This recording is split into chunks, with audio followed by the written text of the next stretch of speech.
to say, hey, that's what they do. If you don't do this, you're not gonna go higher than this. That's what they do. You know how many times I've heard it? That's what I was gonna ask. You're in the industry. Yeah. Did they ever say, if come in this room, Jack? Yeah, I was let's told. get down. Yeah, I was told. And you will see some doors open. I was by a rapper that I knew. I won't say his name and I won't say the name of his group. They put him on me. He had the camera set up in the room. He did everything he was supposed to do. He just felt guilty about it in the morning. So he gave me the tape. Do like to party, okay? Yes. And there's nothing wrong with that. I'm shocked that you and Cassie have gone this far. Like the distance. What is it about her that, you know?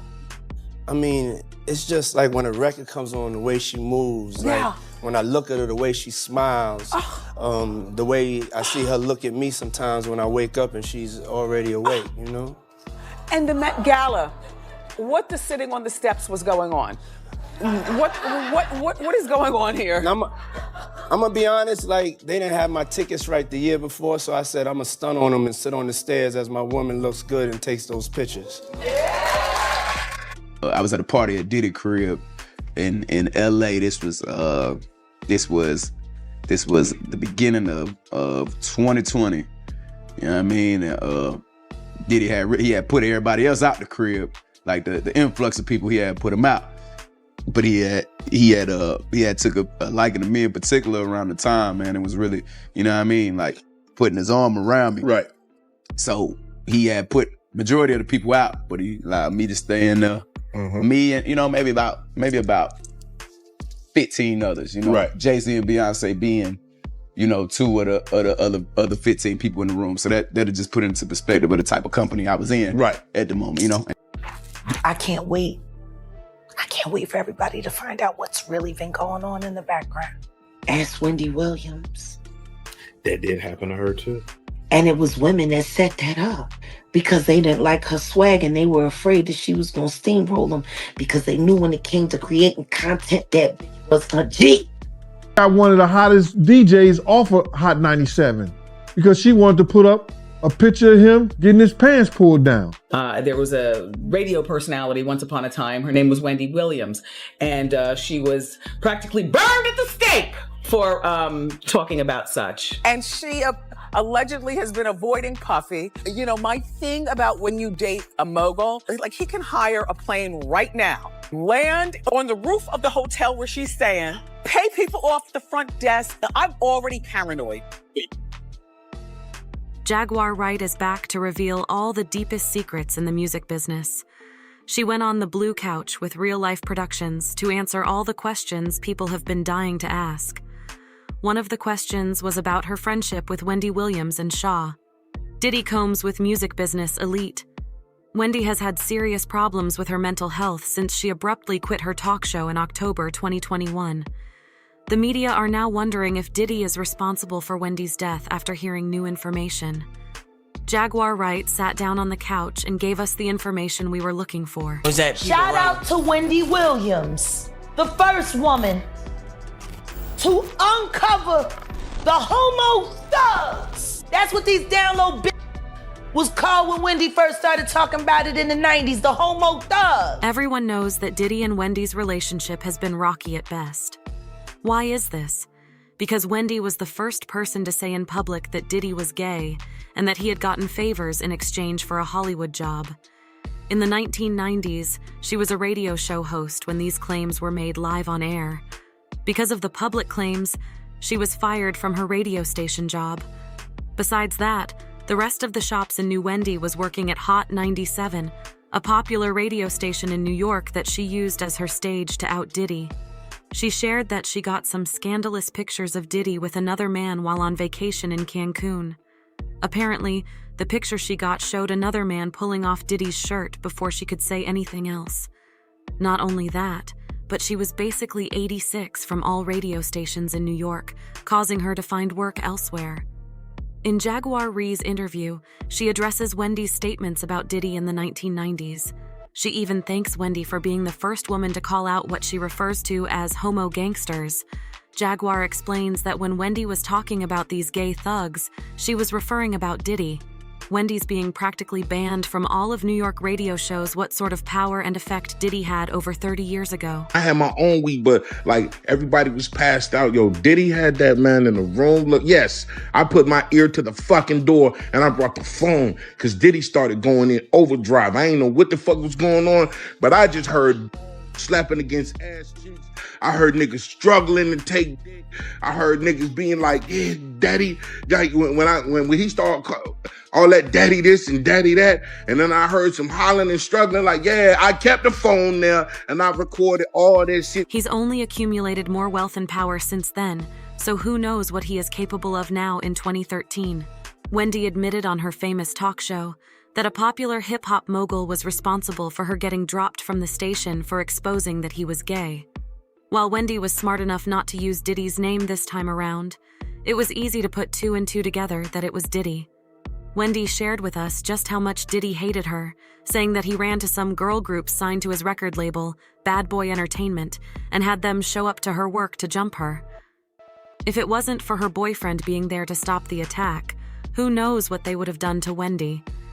It seemed Wendy felt as if she was in the clear once she had established herself as a successful daytime. Was a radio personality once upon a time. Her name was Wendy Williams, and she was practically burned at the stake for talking about such. And she allegedly has been avoiding Puffy. You know, my thing about when you date a mogul, like he can hire a plane right now, land on the roof of the hotel where she's staying, pay people off the front desk. I'm already paranoid. Wendy was trying to warn us how strong Diddy is and the fact that he could pay his way past any obstacle.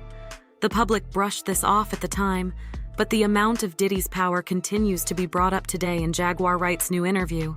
She tells us that Diddy has been paying off the authorities, and that's why he hasn't been intimidated by any of these cases. Of course he thought it was still gonna work. He thinks he's God.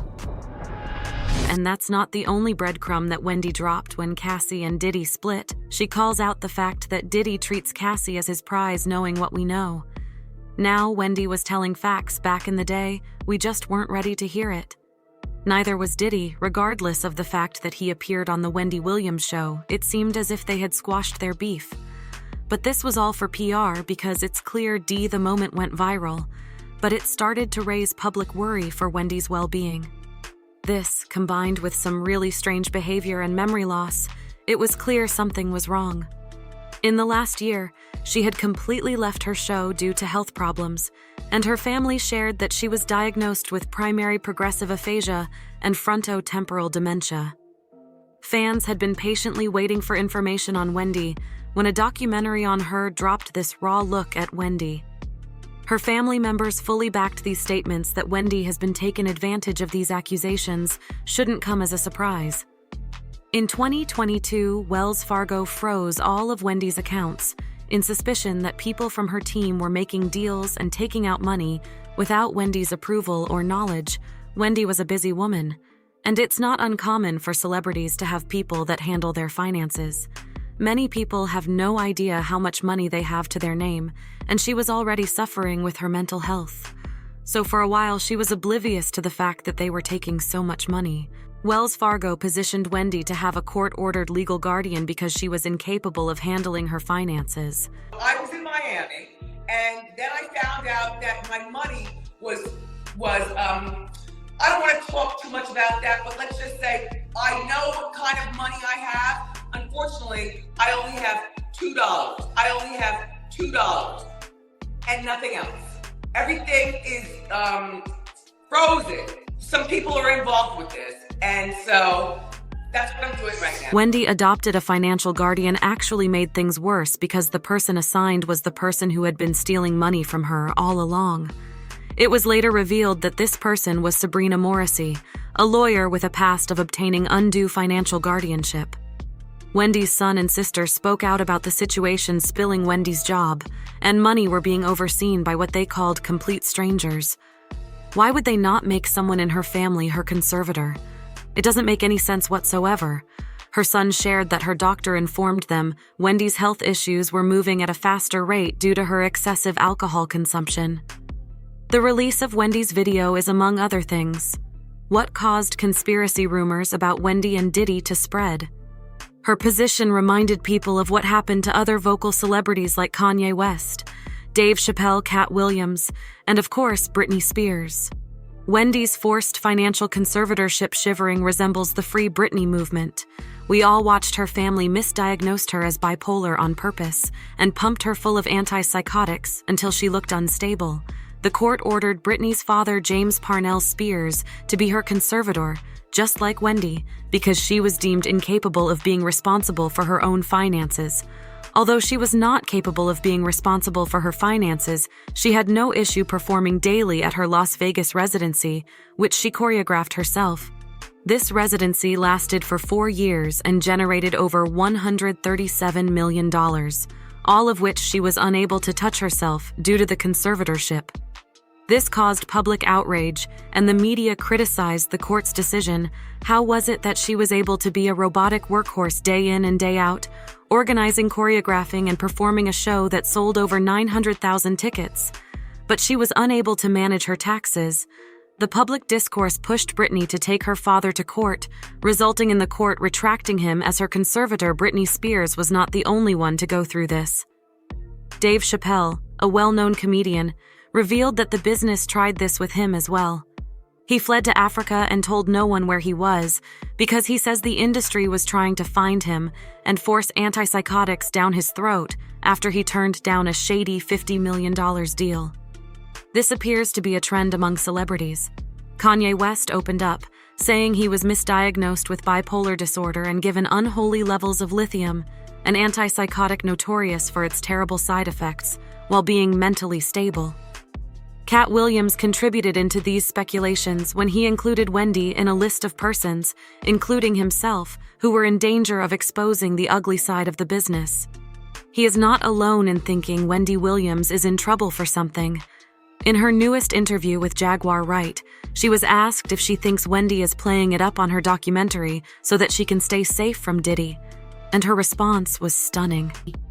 Playing this way to keep herself safe from him, from any unaliving. It's been working for Orlando Brown.